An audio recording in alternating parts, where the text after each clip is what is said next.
I found out my roommate had been putting overdue bills. I found out my roommate had been putting overdue bills in my name when the landlord showed up with a notice I had never seen before. At first I thought it was a clerical mistake, because we had always split rent and utilities through the same payment app. But once I opened the envelope, I saw my full name attached to 2 past due accounts and a payment plan I never agreed to.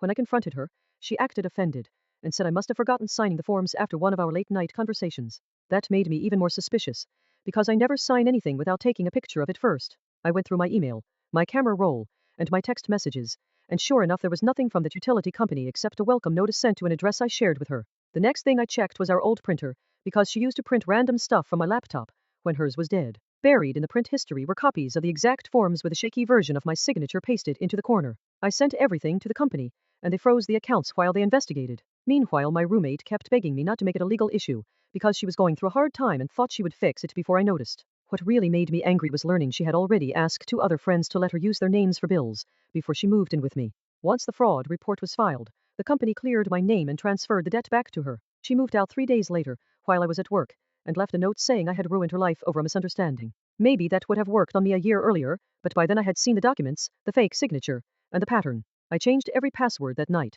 and the best sleep I got all month was the first night she was gone. I made sure the last version of the story was the honest one, and that final choice is what closed the case for good. I turned over the full evidence file that same morning, and the people involved were finally forced to answer for what they had done. Once everything was in order, the truth held up, the right people got exposed, and the story ended exactly where it needed to end. By the end of that night, the proof was complete.